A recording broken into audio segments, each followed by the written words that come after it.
3월 29일 주일 예배 시작하도록 하겠습니다.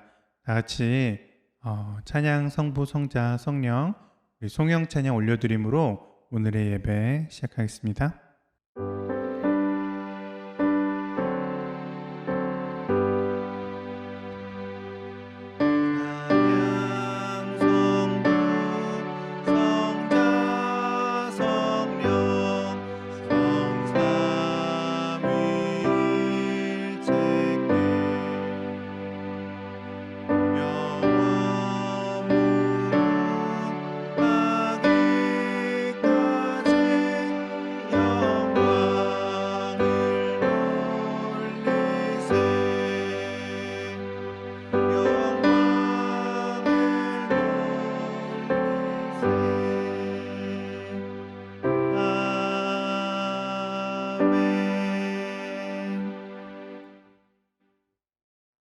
네, 우리 함께 내 손을 주께 높이 듭니다. 찬양하겠습니다.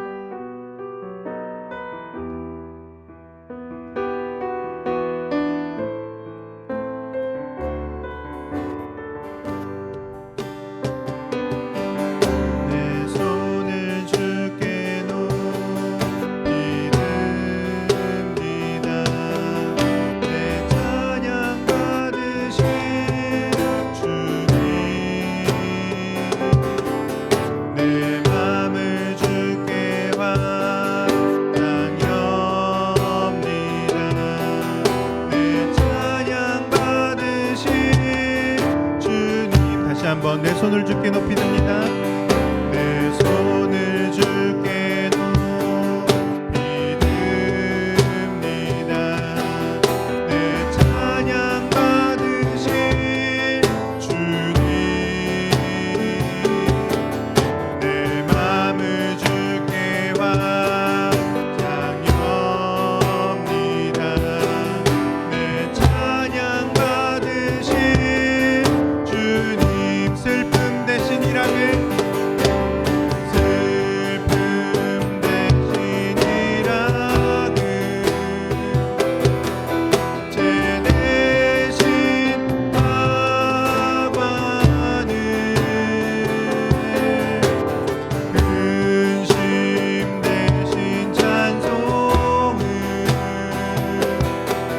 찬송의 옷을 주셨네. 다시 한번 내 손을 주께 높이 듭니다. 내 손을 주께 높이 듭니다. 내 찬양 받으신 주님, 내 맘을 주께 완장합니다. 내 찬양 받으신 주님, 슬픔 대신 일하길, 슬픔 대신 일하길, 제 대신 화관을, 근심 대신 찬송을, 찬송의 옷을 주셨네. 목소리로 찬양하겠습니다. 랄라랄라랄라, 랄라랄라, 랄라랄라랄라,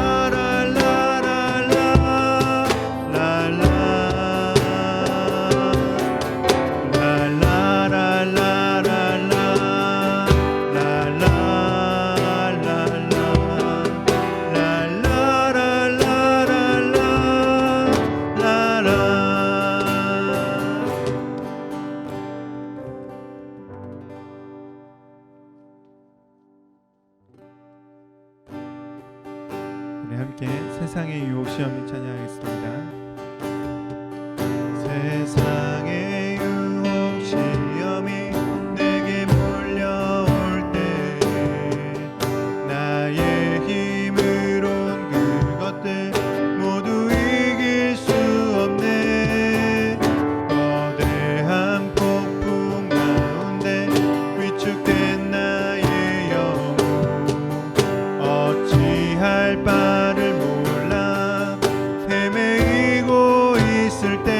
다시 한번 세상의 유혹이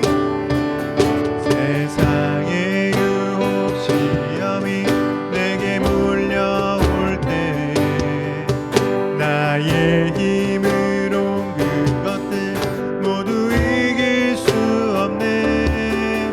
거대한 폭풍 가운데 위축된 나의 영혼 어찌할 바를 몰라 헤매이고 있을 때 주를 찬양 손을 들고 찬양 전쟁은 나에게 속한 것 아니니 주를 찬양 손을 들고 찬양 전쟁은 하나님께 속한 것이니 거짓과 속임수로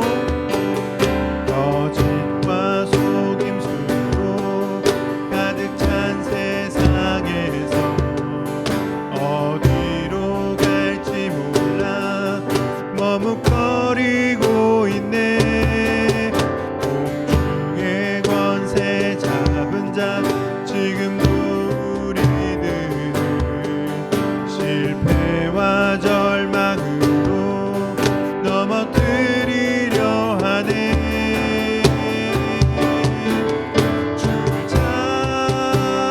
찬양 손을 들고 찬양 전쟁은 나에게 속한 것 아니니 주를 찬양 손을 들고 찬양 전쟁은 하나님께 속한 것이니 주위를 둘러보면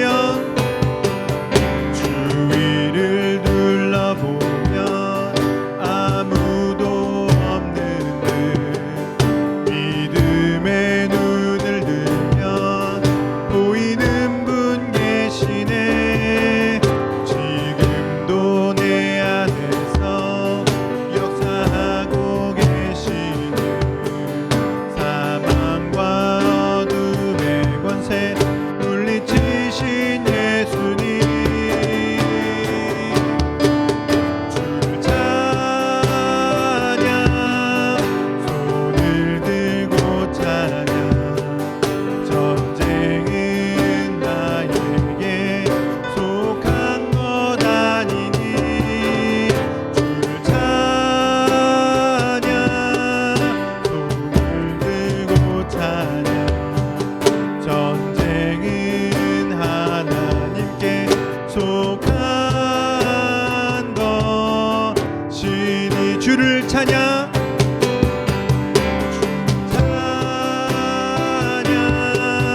손을 들고 찬양 전쟁은 나에게 속한 것 아니니 주를 찬양 손을 들고 찬양 전쟁은 하나님께 속한 것이니.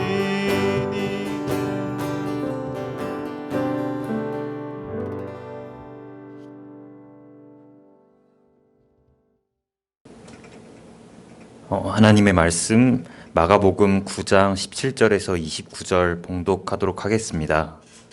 무리 가운데 한 사람이 예수께 대답하였다. 선생님, 내 아들을 선생님께 데려왔습니다.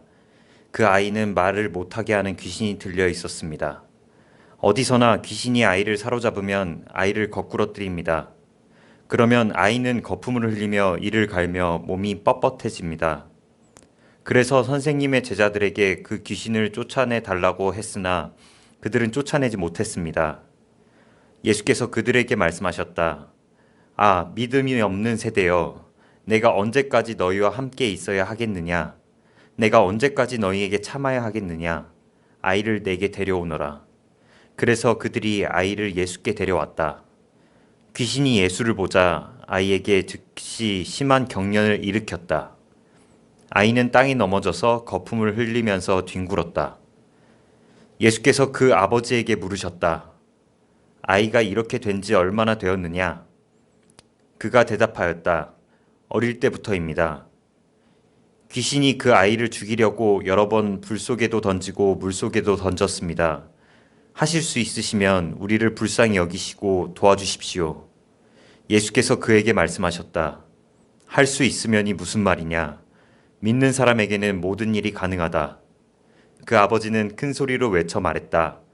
내가 믿습니다. 믿음 없는 나를 도와주십시오. 예수께서 무리가 어울려 달려오는 것을 보시고 악한 귀신을 꾸짖어 말씀하셨다. 벙어리와 기머거리가 되게 하는 귀신아, 내가 너에게 명한다. 그 아이에게서 나가라. 그리고 다시는 그에게 들어가지 말아라. 그러자 귀신은 소리를 지르고서 아이에게 심한 경련을 일으켜 놓고 나갔다. 아이는 죽은 것과 같이 되었다. 그래서 사람들은 모두 말하기를 아이가 죽었다 하였다. 그런데 예수께서 아이의 손을 잡아서 일으키시니 아이가 일어섰다. 예수께서 집 안으로 들어가시니 제자들이 따로 그에게 물어보았다. 왜 우리는 귀신을 쫓아내지 못했습니까? 예수께서 그들에게 대답하셨다. 이런 부류는 기도로 쫓아내지 않고는 어떤 수로도 쫓아낼 수 없다. 아멘. 연일 들려오는 코로나19의 소식은 저희의 마음을 참 아프고 답답하게 하는 것 같습니다. 매일같이 새롭게 갱신되는 확진자 수와 사망자 수를 볼 때 정말 저희가 주님 앞에 나라는 어떤 실존적인 존재에 대해서 고민하게 되고 생각하게 되며 또 그들의 아픔에 공감하여 마음 힘든 그런 시기를 보내는 것 같습니다. 코로나19로 인해 우리들의 삶은 참 다양한 영역에서 아주 많은 변화를 경험하게 되었습니다. 어린이집이나 유치원들은 휴관을 하였고 학교는 개학을 늦추고 또 대학교는 인터넷 강의로 그런 오프라인 강의를 대체한다고 합니다. 저희 백향나무 교회를 포함한 많은 교회들도 코로나19 감염 예방을 위해서 온라인으로 예배를 드리며 화상 어플로 소모임, 순모임, 나눔 등을 진행합니다. 이런 변화들은 우리들에게 있어 어떤 질문을 던지게 합니다. 기존의 교회에서 교회 굉장히 열심히 다니고 주일날 주일 예배 주일 성수 정말 목숨같이 지켜야 하고 모이기를 힘써야 하며 교회에 하는 모든 행사들에 참여해야 된다고 많이 강조를 해왔는데 우리는 지금 이렇게 온라인 예배로만 드려도 괜찮은 걸까? 이렇게 집에서 과자 같은 거 하나 먹으면서 유튜브 켜놓고 그렇게 예배를 드려도 이게 진짜 예배라고 할 수 있는 걸까? 그런 고민들을, 그런 어떤 질문들을 던지게 되는 것 같습니다. 작게는 그런 구체적인 질문들이지만 조금 더 나아가서 이 국면이 지금 한 달 이상 진행이 되면서 많은 사람들은 이런 질문까지 하게 되는 것 같습니다. 교회란 무엇일까? 과연 우리는 모이는 것이 교회라고 생각을 했었는데 진정한 교회의 의미란 무엇일까? 예배는 무엇이며 하나님을 믿는 삶이란 과연 무엇일까? 이러한 신앙의 본질적인 영역에서의 질문들은 현재 한국에서 혹은 전 세계에 코로나19로 인해서 예배를 드리지 못하고 있는 많은 교회 그리스도인들이 동시에 하고 있는 질문이 아닐까 하는 생각을 합니다. 저에게 있어서 이런 어떤 본질적인 신앙의 질문은 너무나도 쉬운 질문이었습니다. 정답이 너무 명확했죠. 주님께서 모이기를 힘쓰라고 하셨으니까 주일 성수는 열심히 지켜야 하고 교회의 모든 사역과 그런 봉사활동에 참여하는 것은 너무나 당연한 일이었습니다. 하나님을 믿는 삶 역시 착하게 살고 남들 돕고 예수님 전하고 전도하면 그것이 바로 주님이 원하시는 삶이라고 저는 강하게 확신했습니다. 또한 그렇게 열정적으로 주님을 따르는 삶, 그리고 교회에서 하라는 그런 사역들과 봉사를 감당하는 삶을 살면 또 주께서 복을 주시고 그렇지 않으면 벌을 받는다라고 그렇게 생각하면서 살아왔던 때가 있었습니다. 제가 군 복무 중이었을 때입니다. 지금은 건강에 해롭기 때문에 하지 않지만 군대에서 저는 담배를 좀 많이 폈었습니다. 요즘에는 핸드폰도 뭐 군대에서 사용할 수 있고 다양한 이제 즐길 수 있는 거리가 있었다고 하는데요. 그 당시에 저는 이제 교회도 굉장히 열심히 나가지 않았고 그 안에서 너무 지루하고 심심해서 그 군대에서 친하게 된 친구들이랑 같이 이렇게 삼삼오오 담배를 피는 것만이 저에게 굉장히 큰 낙이었습니다. 그러다 어느 날 군대에서 굉장히 좋은 신앙의 선배를 만나게 됐고 같이 기도 모임을 하게 되었습니다. 그 기도 모임에서 돌아가면서 기도 제목을 나누라고 해서 저도 어떻게 의례 기도 제목을 나누듯이 그렇게 기도 제목을 나눴었죠. 그래서 어느 날 제가 담배를 이제 생활관 뒤쪽에 이렇게 지붕이 있는 곳에서 피고 있었던 때였습니다. 그때가 겨울이었는데요. 갑자기 큰 눈송이 하나가 저에게 오더니 담배 그 불에 딱 붙어서 칙 하고 꺼지는 거예요. 저는 그때 너무나도 놀랍고 소름이 끼쳤습니다. 왜냐하면 전날 제가 기도 제목으로 금연을 할 수 있게 해달라고 그런 의지를 달라고 기도 제목을 냈기 때문이죠. 저는 그때 정말 100% 하나님께서 저의 그 담뱃불을 꺼주셨다고 그렇게 확신했습니다. 물론 지금 그게 그때는 다 아니었다라고 이야기를 하고 있는 건 아니고요. 그 기도 모임에서 우리가 기도 제목으로 내고 함께 기도하는 많은 일들이 실제로 이루어지고 주님께서 그 기도를 들어주시는 것을 경험했습니다. 어느 날 저희가 노트가 필요하다고 기도를 했는데 그런 기도까지 저희가 했었거든요. 노트가 필요하다고 기도했는데 다음날 대대장님이 갑자기 병사들한테 다 노트를 주는 거예요. 그리고 저희 기도 모임에 있던 어떤 친구가 선임 병사한테 막 괴롭힘을 당했는데 이게 더 이상 괴롭힘을 안 당하게 해달라고 기도를 했더니 그 선임 병사가 다른 부대로 전출을 가게 되는 거였습니다. 거의 우리는 약간 뭐랄까 중세 이렇게 뭐 신관 집단처럼 저희가 뭔가 기도하면 다 그대로 이루어지는 그런 어떤 하나님과의 깊은 동행 가운데 있다는 강한 확신으로 살아갔습니다. 네. 그때 저는 그 주님께서 저의 기도에 응답해 주셨던 내용을 일기로 쓰고 자세히 기록을 한 다음에 이제 종종 제가 힘들고 어려울 때 그걸 다시 들여다보거나 합니다. 저는 그 벅찬 가슴과 그 벅찬 감격으로 신학대학교를 가게 되었습니다. 그리고 전도사로 사역을 하게 되었죠. 그러다 저의 가족 중 한 명이 정의를 실현하는 어떤 공의를 실현하는 행동을 했는데 그 행동의 대가로 어떤 보복을 당하고 고통을 겪는 일을 경험하게 됩니다. 저는 주님께 울부짖었습니다. 나의 기도에 응답하시고 나를 도와달라고 주의 정의를 실현하시고 저 나쁜 사람들 주께서 벌해달라고 그렇게 기도했습니다. 하지만 주님께서는 아무런 응답을 주시지 않으셨습니다. 저는 굉장히 의아했습니다. 제가 그동안 믿고 있었던 모든 신념체계가 무너지는 기분이었고 제가 그동안 강하게 신뢰하고 있던 것들이 다시 새롭게 정립되는 기분이었습니다. 주께서 기도하면 들어주신다고 했는데 나는 주님의 뜻에 따라서 열심히 살아가고 있는데 그러면 복을 주셔야 되는데 그러면 내 말을 들어주시고 보호해 주셔야 되는데 왜 그러지 않는 걸까? 과연 내가 그동안 해왔던 방식의 기도, 내가 과연 그동안 해왔던 방식의 예배, 그동안의 그 하나님을 따라간다는 그리스도인으로서의 삶은 과연 맞는 걸까? 하는 근본적인 질문들이 저의 삶을 뒤덮었습니다. 과연 정답은 무엇일까요, 여러분? 어떤 식으로 신앙하고, 어떤 식으로 예배드리고, 어떤 식으로 교회를 만들어가며, 어떤 식으로 살아가야 그것이 정말 하나님께서 진정으로 원하는 그리스도인의 삶일까요? 여러분들은 정답을 찾으셨나요? 어떤 사람들은 이번 코로나19 사태로 인해서 많은 기독교인들이 교회를 떠날 것이라고 그렇게 예상합니다. 물론 사람이 자기가 익숙한 대로 살아가는 존재이기 때문에 이제 교회를 한참 나가다가 한동안 안 나가게 되면 또 그것에 익숙해져서 교회를 안 나가고 싶어질 수도 있겠죠.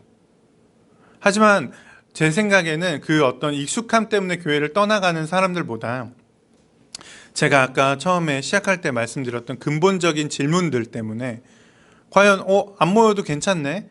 주일 성수 안 지켜도 괜찮네? 예배라는 게 뭐야? 그냥 우리가 살면 그게 예배 아니야? 라는 그런 마음으로 교회에 나아가지 않게 되는 사람들도 많이 있을 것 같습니다. 어떤 우리의 삶의 그 질문들이 마치 경류처럼 우리에게 들이닥쳤을 때 우리는 이렇게 신앙을 버리고 자신이 믿고 있던 신념 체계를 바꾸는 그런 경험을 합니다. 아마 어떤 분들은 신앙을 버리는 길을 택하는 것이 아니라 자신이 기존에 갖고 있던 것을 더 강하게 밀고 나가는 쪽을 택하는 분들도 계실 것입니다. 그 피어오르는 의심과 고뇌, 그 수많은 질문들을 덮어두고 그것에 귀를 기울이지 않은 채 내가 믿고 있던 것에만 더욱더 집중함으로써 그 질문들을 이겨내는 것이죠. 아까 전에 제가 들었던 예로 다시 얘기를 들어보면 그런 어떤 제 삶에서 그동안의 그 신앙의 법칙이 작용하지 않는 그런 경험을 했다 하더라도 이건 내가 기도가 부족해서일 거야. 혹은 이건 내가 정말 뭔가 내가 알 수 없는 잘못을 해서 벌을 받는 걸 거야. 라는 식으로 해석을 하는 거죠.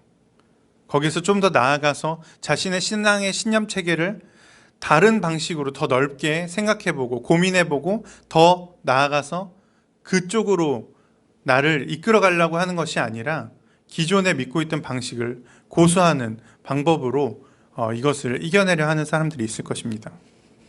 언뜻 보면 이 방법은 굉장히 효과적으로 자신의 신앙을 지킬 수 있는 방법으로 보입니다. 하지만 이 방법은 건전하게 자신의 신앙을 지킬 수는 없을 것 같습니다. 아마도 자기가 믿는 그 안에서만, 자기가 믿는 그 신앙의 형태만을 정답으로 생각하고 다른 어떤 의구심과 의심들도 귀를 기울이지 않게 되겠죠. 존 F 케네디가 했던 유명한 말 중에 진실의 적은 거짓이 아니라 신화다라는 말이 있습니다. 이는 자신의 그릇되고 강력한 신념이 오히려 거짓보다 더 위험하다는 것을 의미합니다. 신앙을 버리는 것도 정답이 아니고 귀를 닫고 생각하기를 멈추는 것도 정답이 아니라면 과연 우리들이 취해야 할 바람직한 신앙인으로서의 태도는 무엇일까요? 저는 그 답을 오늘의 본문에서 찾습니다. 오늘의 본문은 우리들이 굉장히 많은 설교에서 익숙하게 들어온 본문입니다. 특히 할 수 있거든이 무슨 말이냐, 믿는 자에게 능치 못함이 없느니라 라는 이 구절은 굉장히 여기저기 어떤 액자로서 그 글귀로 사용되기도 하고 참 많이 우리가 들어왔던 말입니다. 저 역시 이 본문을 굉장히 좋아합니다. 주를 향한 강한 믿음만 있다면 무엇이든 할 수 있다. 주를 향한 강한 믿음만 우리가 갖는다면 주께서 우리의 삶을 어떻게든 변화시킬 수 있다. 라는 이 메시지, 얼마나 우리의 가슴을 뜨겁게 하고 정말 멋진 메시지입니까? 하지만 저는 오늘 예수님께 절규했던 이 아이의 아버지의 마음에서 본문을 한번 읽어보고자 합니다. 오늘의 본문 21절에서 24절까지의 말씀 제가 다시 한번 읽어보도록 하겠습니다. 예수께서 그 아버지에게 물으셨다. 아이가 이렇게 된 지 얼마나 되었느냐? 그가 대답하였다. 어릴 때부터입니다. 귀신이 그 아이를 죽이려고 여러 번 불 속에도 던지고 물 속에도 던졌습니다. 하실 수 있으면 우리를 불쌍히 여기시고 도와주십시오. 예수께서 그에게 말씀하셨다. 할 수 있으면이 무슨 말이냐? 믿는 사람에게는 모든 일이 가능하다. 그 아이 아버지가 큰 소리로 외쳐 말했다. 내가 믿습니다. 믿음 없는 나를 도와주십시오. 내가 믿습니다. 믿음 없는 나를 도와주십시오. 그는 왜 믿는다고 이야기를 하면서 믿음 없는 나를 도와달라는 모순적인 고백을 하는 것일까요? 오늘 본문에 등장했던 이 아이에 대해서 먼저 이야기해 보겠습니다. 이 아이는 어렸을 때부터 발작 증상을 보여왔습니다. 본문에서 아이의 증상은 크게 4가지입니다. 말을 하지 못하고, 거꾸러지고 넘어지고 입에 거품을 물고 몸이 뻣뻣하게 되는 것입니다. 현대에도 이와 같은 증상이 있습니다. 아이의 병명은 아마도 우리가 간질발작이라고 불러왔던 뇌전증일 것입니다. 해당 사건을 동일하게 묘사한 마태복음 17장 15절에 보면 아이가 간질병을 앓고 있다고 정확하게 서술되어 있는 것을 우리는 확인할 수 있습니다. 마가는 아마도 이 사건을 어떤 병으로 보기보다는 예수 그리스도께서 사망과 죽음, 그런 병의 역사를, 그 권세를 이기시고 악을 물리치시는 그 영적인 그 현상에 중심을 두고 보았던 것 같습니다. 아이의 아버지의 목소리는 상당히 다급하고 간절해 보입니다. 본문에서는 아이의 아버지가 큰 소리로 외쳐 말했다라고 되어 있는데 헬라어 원어를 살펴보면 크라제인이라는 단어를 사용한 것을 발견할 수 있습니다. 그 크라제인이라는 단어는 절규했다, 울부짖었다 라는 표현이 더 적절한 단어라고 할 수 있습니다. 우리는 하나님의 그 신적인 사랑을 이야기할 때 보통 아가페 사랑이라고 이야기합니다. 이 아가페 사랑은 인간은 할 수 없는 신적인 그 놀라운 무조건적인 사랑을 의미하는 것이죠. 하지만 만약 인간이 그 아가페 사랑을 조금이라도 따라할 수 있다면, 조금이라도 인간이 하고 있는 감정 중에 아가페 사랑과 닮아 있는 것이 있다면 아마도 부모가 자식을 사랑하는 그 마음이 아닐까 하는 생각을 합니다. 자식 생각만 하면 눈물이 날 것 같고 그 애끓고 간절한 그 마음, 그것이 바로 아가페 사랑과 닮아 있는 우리의 사랑입니다. 본문에서의 아이의 아버지 역시 이와 같지 않나 생각합니다. 그는 자신의 아들을 너무나도 많이 사랑했던 것 같습니다. 아이는 어린 나이 때부터 뇌전증 증상을 보였다고 합니다. 불이나 물에 들어갈 뻔했다고 이야기하는 그 본문을 통해서 그 증상으로 인해 아이가 죽을 뻔했던 경우가 꽤 많았다는 걸 우리는 알 수 있습니다. 자신의 아들을 끔찍히 사랑하는 한 아버지, 그 아버지는 아이의 병을 고치기 위해서 오랜 시간 동안 갖은 노력을 다 했을 것입니다. 아마도 용하다는 치료사는 다 찾아다녔을 것이고 구마 사역을 하는 그런 신관, 영매들을 찾아다녔을 것입니다. 하지만 아이의 병은 고칠 수 없었습니다. 심지어 예수님의 제자들마저도 아이의 병을 고치지 못하는 것을 확인하였습니다. 그는 좌절했을 것입니다. 여러분, 반복되는 좌절은 학습됩니다. 어린 코끼리를 말뚝에 이렇게 묶어 놓으면 처음에 어리기 때문에 그 말뚝을 뽑을 힘이 없어서 코끼리가 이제 그 안에 구속된다고 합니다. 근데 나중에 이 코끼리가 점점 자라서 어른 코끼리가 되었을 때 이 말뚝을 충분히 뽑을 힘을 가졌을 때에도 그 코끼리는 그 말뚝을 절대 뽑지 못한다고 합니다. 왜냐하면 그동안 이 코끼리 안에 나는 저 말뚝을 뽑을 수 없어, 저 말뚝은 너무나도 강력한 존재야 라는 패배감과 좌절이 학습되었기 때문이죠. 아마 이 아이의 아버지 역시 그러지 않았을까 생각합니다. 아이를 살리기 위해, 아이를 고치기 위해 동분서주했던 그 역사만큼, 아이를 걱정하고 아이를 위해 기도했던 그 시간만큼 아마도 이 아이는 좌절과 슬픔이 쌓였을 것입니다.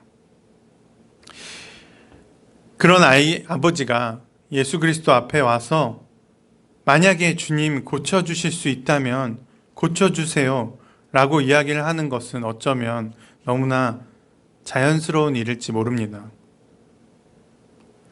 예수님께서 그 아버지에게 하신 할 수 있거든이 무슨 말이냐라는 그 말은 어쩌면 이 세대를 향한 선지자적 메시지였을지 모릅니다.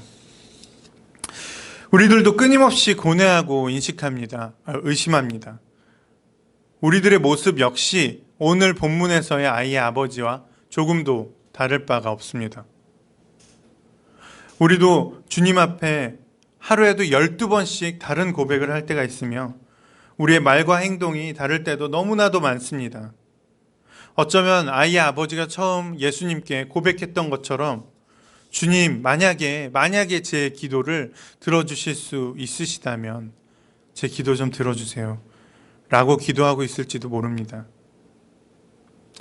얼마 전 제가 지인과 대화를 하면서 이런 이야기를 들었습니다. 자신은 맨날 하나님한테 카톡을 보냈는데 그 일이 사라지지 않는다는 것입니다. 그래서 맨날 카톡을 무시당하고 보지도 않고 그러는 하나님의 상태에 삐져서 굉장히 삐져 있는데 그러다가도 힘들 때면 한 번 더 혹시나 하는 마음에 카톡을 보내본다라고 그렇게 말씀을 하셨습니다. 카톡을 이제 기도에 비유해서 그렇게 말씀하신 건데 그 비유가 너무 참신하고 재밌어서 기억에 참 오래 남는 것 같습니다.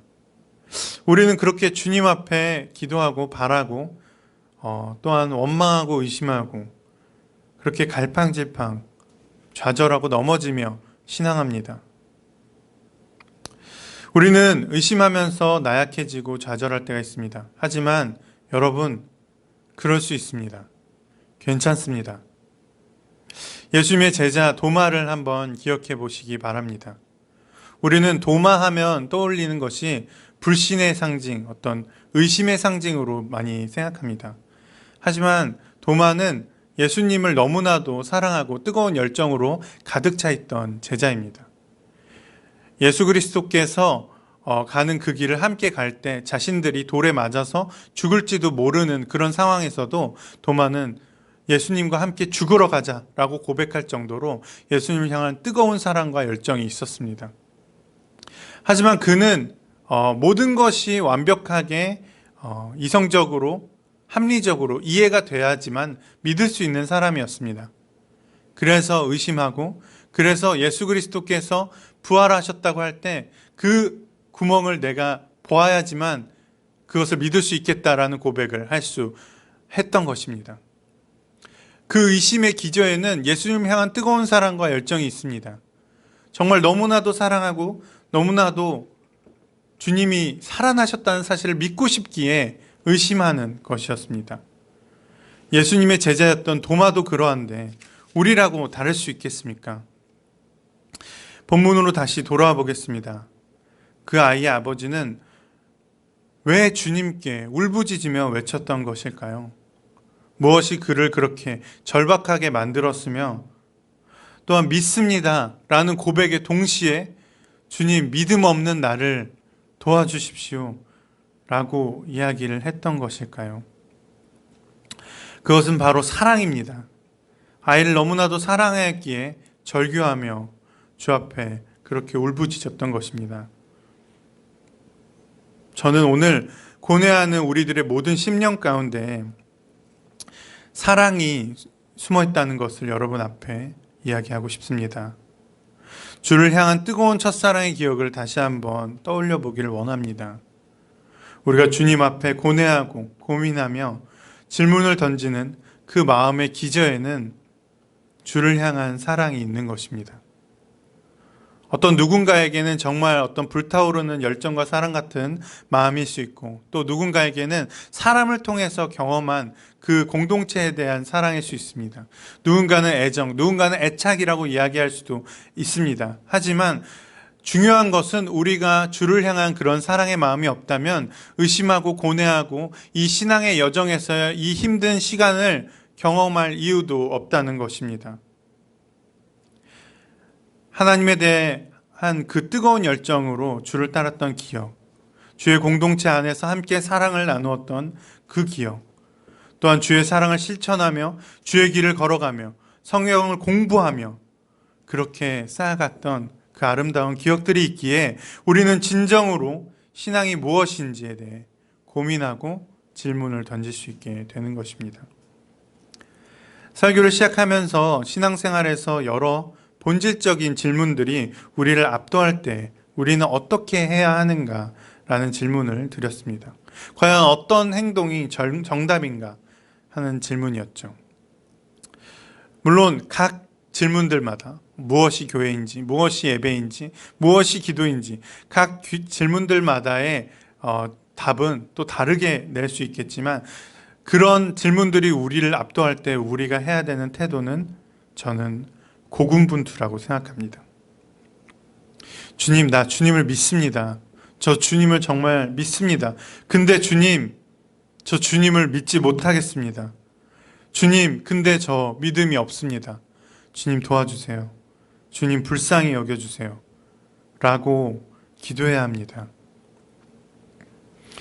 우리가 해야 하는 그 기도는 예수 그리스도를 우리의 삶의 주인으로 받아들이지 않겠다며 도망가는 그 회피의 기도도 아니고, 내가 믿고 있는 이것만이 진실이고 나에게 드는 이 모든 의심과 나에게 들어오는 이 모든 질문들은 다 틀렸다고 외면해버리는 그런 독선의 기도도 아닙니다. 우리가 해야 되는 진정한 기도는 주님 앞에 투박하지만, 그리고 너무나도 모순적이지만 순수하게 절규하며 처절하게 울부짖는 그런 기도입니다. 우리도 주님을 절대로 포기하지 않고 안주하지 않고 계속 나아가야 하는 것입니다. 주를 향한 믿음이 흔들릴 때, 신앙에 대한 본질적인 질문들이 우리를 압도할 때 우리는 고군분투해야 합니다. 일이 사라지지 않는 카톡 메시지 같지만 주님에게 메시지 보내는 것을 포기해서는 안 됩니다. 신앙에 대한 본질적인 질문들로 힘들어도 계속해서 질문하고 의심하고 고뇌하고 다양한 의견들을 듣고 다양한 의견들에 귀를 기울여야 합니다. 그 신앙의 길이, 그 걸음들이, 그 고군분투가 너무나도 어렵기에 우리는 함께 달려가는 것입니다. 한 자리에, 한 공간에 모여야만 그것이 교회이며 그것이 예배인 것이 아닙니다.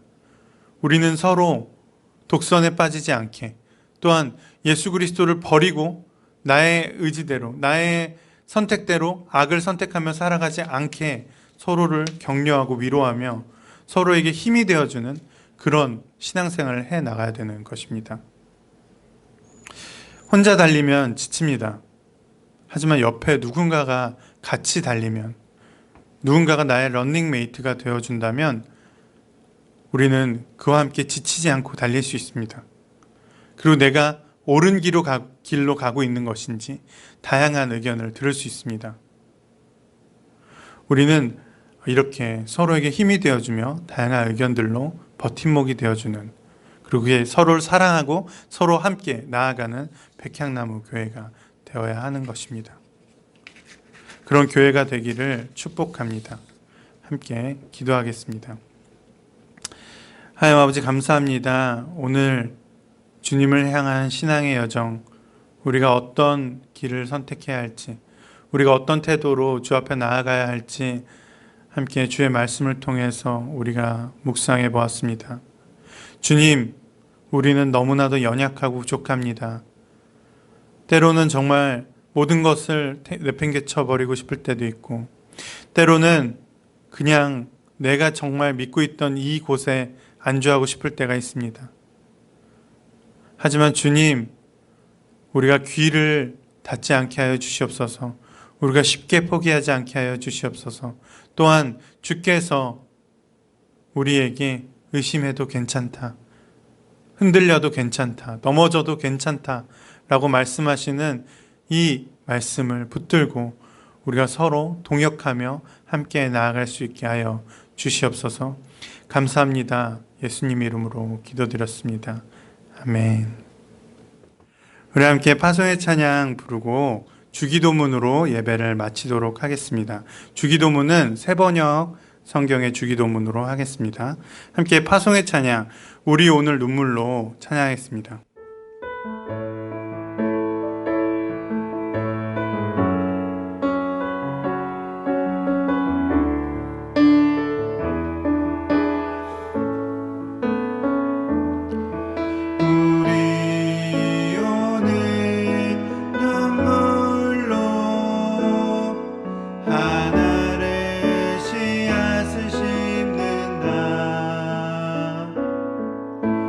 꿈꿀 수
하늘에 계신 우리 아버지, 아버지의 이름을 거룩하게 하시며 아버지의 나라가 오게 하시며 아버지의 뜻이 하늘에서와 같이 땅에서도 이루어지게 하소서.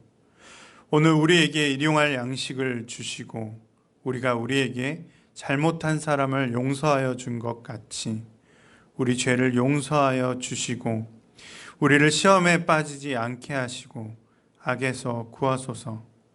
나라와 권능과 영광이 영원히 아버지의 것입니다. 아멘.